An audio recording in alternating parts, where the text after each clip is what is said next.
Good morning शुभ सकाल सकलके आमार এই চ্যানেলে স্বাগত।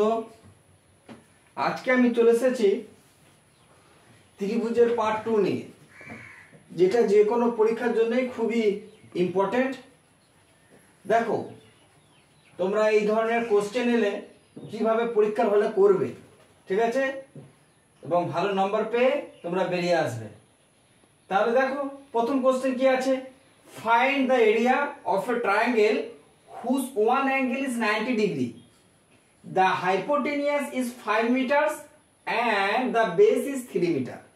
তাহলে অঙ্কটা কি বললো বলো, find the area of a triangle, একটি ত্রিভুজের ক্ষেত্রফল নির্ণয় করো, whose one angle is 90 degree, যার একটি কোণ দেওয়া আছে 90 ডিগ্রি, এবং কি দেওয়া আছে, the hypotenuse, অতিভুজ দেওয়া আছে, কত দেওয়া আছে 5 মিটার। তাহলে অতিভুজের দৈর্ঘ্য দেওয়া আছে 5 মিটার এন্ড এবং দ্য বেস ইজ 3 মিটার, এবং যার ভূমি দেওয়া আছে 3 মিটার। তাহলে কেমন অঙ্কটা হবে কেউ বুঝতে পারছো? দেখো অঙ্কটা করতে গেলে আগে তোমার চিত্র আঁকতে হবে, ছবি আঁকতে হবে। একটা কোণ বলছে 90 ডিগ্রি। আচ্ছা দেখো এটা 90 ডিগ্রি কোণ হলো কি না হলো না, এটা হচ্ছে 90 ডিগ্রি বলছে, এবং এই যে অতিভুজটা, এই অতিভুজটা দেওয়া আছে 5 মিটার। তাহলে এইটা পেয়েছি 5 মিটার, এইটা বেস হচ্ছে 3 মিটার। আমাকে চেয়েছে হাইটটা, অর্থাৎ এটা যদি এ দিই, এটা যদি বি দিই, এটা যদি সি দিই, তাহলে আমার এ বির মান চেয়েছে।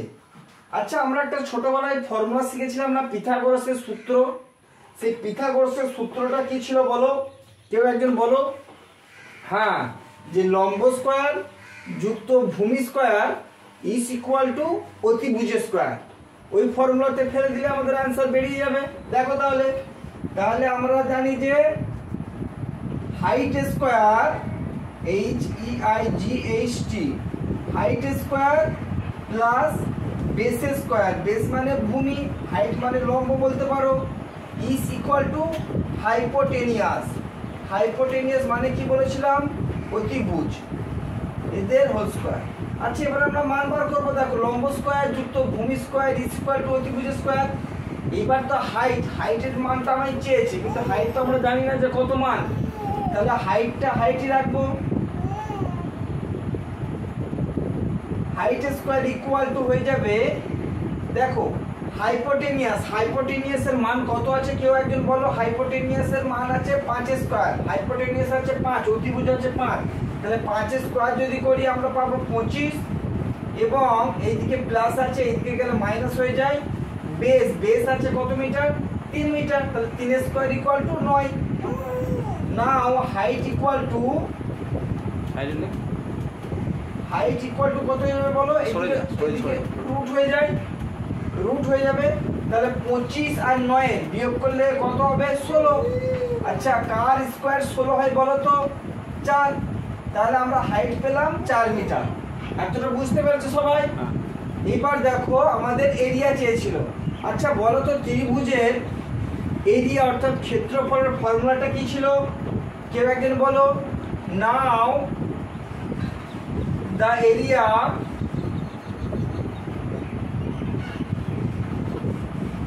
ইজ ইকুয়াল টু কি হয়ে যাবে, এরিয়ার ফর্মুলা আমরা শিখেছিলাম আগের দিন, half into base into height, half into ভূমি ইন্টু উচ্চতা।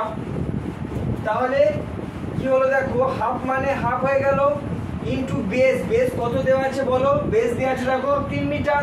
তাহলে বেসের জায়গায় 3 লিখলাম, ইন্টু হাইট আমরা এই মাত্র পেলাম, কত পেলাম বলো, 4 মিটার। তাহলে আমাদের এবার ক্যালকুলেশন করো, এই 2 আর এই 4 কাটলে 2 পাই, তাহলে 3 দুগুণে 6 মিটার। আচ্ছা এরিয়া আছে, তাহলে স্কয়ার মিটার হয়ে গেল। বুঝতে পারলে তোমরা দুটো ফর্মুলা, একটা হচ্ছে পিথাগোরাসের যে সূত্রটা উপপাদ্যটা আমরা শিখেছিলাম, সেইখানে পেয়েছিলাম লম্ব স্কয়ার যুক্ত ভূমি স্কয়ার সমান অতিভুজ স্কয়ার, এখান থেকে আমরা হাইটটা পেলাম। এইবার আমরা যে এরিয়ার ফর্মুলা শিখেছিলাম ত্রিভুজের, হাফ ইন্টু ভূমি ইন্টু উচ্চতা, সেই ফর্মুলাতে ফেলে দিলাম, অ্যান্সার বেরিয়ে গেল। কি তোমরা বুঝতে পারলে? চলো তাহলে নেক্সট কোশ্চেন এসো। আজকে নেক্সট কোশ্চেনটা কি আছে, if the perimeter of an equilateral triangle is 12 metre, find the area. একটি সমবাহু ত্রিভুজের পরিসীমা দেওয়া আছে 12 মিটার, তাহলে তার সমবাহু ত্রিভুজটির ক্ষেত্রফল কত সেটা চেয়েছে। এই ধরনের অঙ্ক আমরা আগের দিন একটা করেছিলাম, তাহলে অঙ্কটা করার চেষ্টা করো। হ্যাঁ, আর যারা প্রকৃত প্রাইমারি এবং আপার প্রাইমারি শিক্ষক হতে চাও, আমার এই চ্যানেলে যুক্ত হয়ে যাবে সন্ধ্যে 6:30 থেকে 6:30 আমাদের শিক্ষক শেখ আনিস মহাশয়, দীর্ঘ অভিজ্ঞতা সম্পন্ন শিক্ষক, তিনি শিশু মনস্তত্ত্বের উপর ক্লাস নিচ্ছেন, লাইভ ক্লাস। তোমরা বন্ধুদের সঙ্গে চ্যানেলটা শেয়ার করে দেবে এবং নিজেদের উপকার যাতে হয়, বন্ধুদেরও যাতে উপকার হয়। ঠিক আছে, সন্ধ্যে 6:30 আবার দেখা হচ্ছে। দেখো আজকে নেক্সট কোশ্চেনটা কি আছে, বলছে if the perimeter of an equilateral triangle is 12 metre, find the area. বলছে যদি একটি সমবাহু ত্রিভুজের পরিসীমা 12 মিটার হয় তাহলে তার ক্ষেত্রফল কত। আচ্ছা, সমবাহু ত্রিভুজের ছবি, এটা হচ্ছে সমবাহু ত্রিভুজের ছবি যার তিনটে বাহু সমান, এটা এ, এটা বি এবং এটা সি। এ বি, এসি এবং বিসির মান কত দেওয়া আছে? 12 মিটার। এদের পরিসীমা দেওয়া আছে। আচ্ছা, যদি আমাদের এরকম পরিসীমা দেওয়া থাকে তাহলে আমরা কি বার করতে পারি যে পেরিমিটার সমান, দেখো পেরিমিটার দেওয়া আছে 12 মিটার আছে, দেন ওয়ান সাইড, তাহলে আমাদের একটা সাইড বার করতে হবে, একটা বাহু আগে বার করতে হবে, দেন ওয়ান সাইড সমান কত হবে বলো? আচ্ছা, 12 ছিল পেরিমিটার আর 3 মিটার হচ্ছে আমাদের তিনটে বাহু, তাই 3 দিয়ে ভাগ হলো, 3 4 12 সমান কত হলো বলো? 4 মিটার। এইবার আমাদের কি চেয়েছে? এরিয়া চেয়েছে। তাহলে এরিয়ার ফাইন্ড দ্য এরিয়া। তাহলে এরিয়া কি হবে? নাও এরিয়া সমান, আচ্ছা সমবাহু ত্রিভুজের ক্ষেত্রফলের ফর্মুলাটা কি ছিল? √3/4 ইন্টু বাহু স্কয়ার। তাহলে ওয়ান সাইড তো আমরা পেয়ে গেছি, একটা বাহু পেয়ে গেছি 4 মিটার, তাহলে বাহু স্কয়ার মানে 4 × 4। এবার যদি আমরা ক্যালকুলেশন করি কি পাবো? এই 4 আর এই 4 কেটে গেলে কত পড়ে থাকে দেখো, √3 আর 4 গুণ করলে পাই 4√3 স্কয়ার মিটার, বর্গ মিটার। বুঝতে পারলে?